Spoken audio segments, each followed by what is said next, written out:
Naabtan ako nga gitakiga na sa kalami ang akong mama ug bana. Ako si Elsa. 29 anyos ko DJ Sam, minyo na og dunay duha ka mga anak. Usa ko ka dicer sa usa ka beauty soap sa Pilipinas. Akong bana driver sa usa ka party shop dinhi sa among lugar. Kabaw mo DJ Sam usahay sa kinabuhi, wa gyud ta magdahom nga katong mga taong dapat magmahal sa atoa. Mga taong gisaligan nato pag-ayo. Gimahal nato pag-ayo. Mao pa di ay ang muguba sa atong pagkatao. Naa sa abroad ang akong papa DJ Sam. Bata pa ko naa na siya didto. Pero pauli ay na siya ug dinhi na siya magstay for good. This year na DJ Sam mahuman ang iyahang last nga kontrata. Unya DJ Sam kay working man mi sa akong bana. Maong si mama ang gaatiman sa akong mga anak. Di man po siya musugot nga magkuha kog katabang. Siya na lang daw ang mag-aruga sa among mga anak DJ Sam, sa iyahang mga apo. Ganahan pud ko kay syempre hawd si mama pag-abot sa mga bata. Kampante ko nga mahal og safe ra akong mga anak bisan na ako sa trabaho. Kaming duha sa akong bana. Naami mga outing sa trabaho DJ Sam.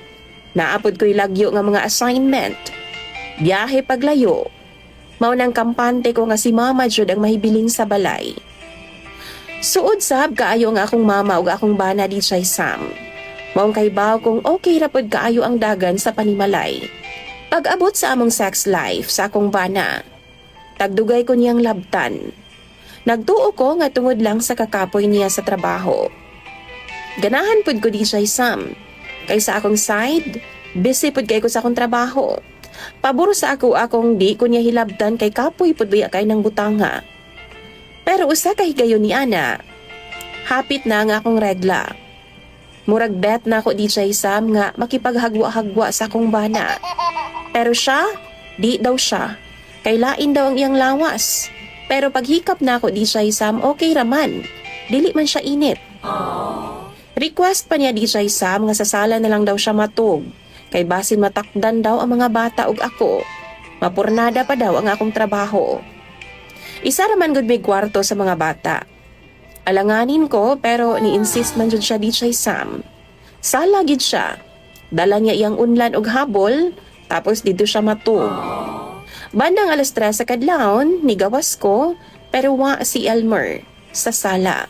Nangita ko sa iya DJ Sam syempre. Sa pinangita nako ning gawas si mama sa iyang kwarto. Ana pa siya DJ Sam naa daw si Elmer sa kwarto niya. Tingala ko. Pero ingon pa si mama na luoy daw kaayo siya sa akong bana. Maong gipasulod na lang daw niya sa kwarto niya. Gipalong na lang daw niya ang iyang aircon. Tapos giablihan na lang po daw niya ang mga bintana sa iyang kwarto. Giadto na ako si Elmer sa kwarto ni mama. Pero wa man gihapon init DJ Sam. Nalipay ko kay abi na kog nawasa na siguro. Pagkaugmaan na, di daw siya mo duty. Lain daw ang iyang lawas. Ako ra ang milakaw DJ Sam ug nagsakay na lang kog tricycle. Di man siya muhatod kay wa gani siya duty. Lain daw ang iyang lawas. Pero pag abot na ako sa trabahoan, nakonsensya ko DJ Sam. Nga di na ako maatiman ang akong bana, maong nag-file na lang ko og leave ug nipauli ko sa balay namo. Pero pag abot na ako DJ Sam, na ako'y nadunggan nga medyo hungihong ug hinay nga ungol sulod sa kwarto ni mama. Hunahuna na ako, basin ang akong bana. Ikalintura na pod og taman. O basin, natakdan si mama. Nagkuray ba DJ Sam? Gisud na ako diretso.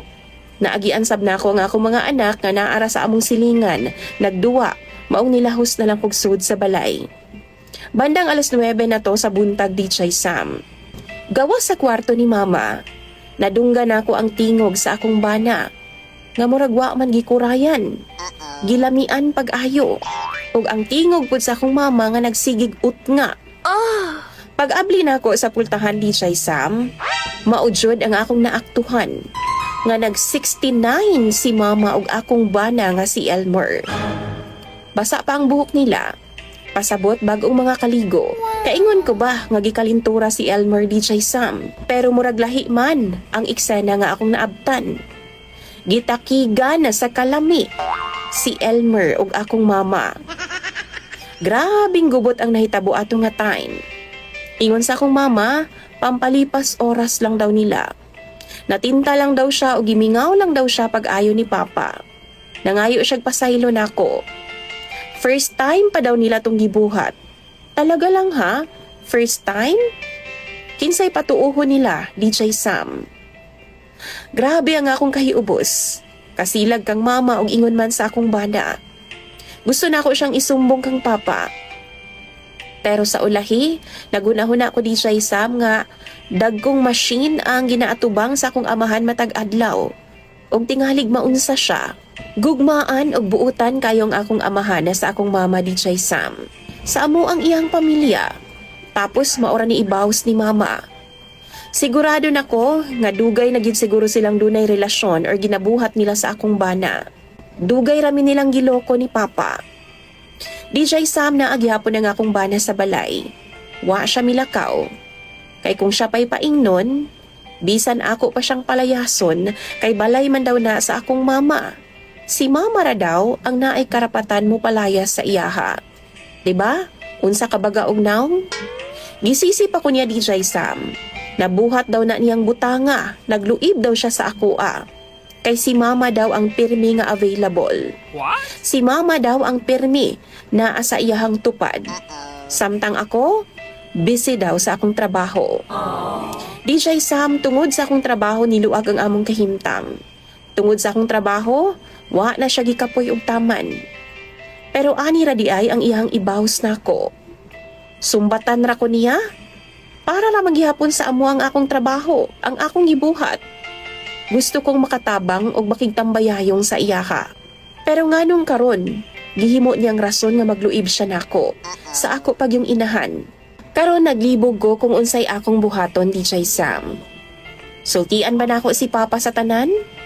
Siguro no. Inig lakaw nako paingon sa trabaho. Nagsadya siguro sila o nagtiwa siguro silang duha og taman. Nagtiwa silang duha sa ilang mga uwag. Basahon ako ang inyong mga komento og tambag sa comment section. Dagan kayong salamat DJ Sam sa paghatag pagtagading akong istorya og problema. At nga nako na adlaw-adlaw. Imong sender og follower, Elsa.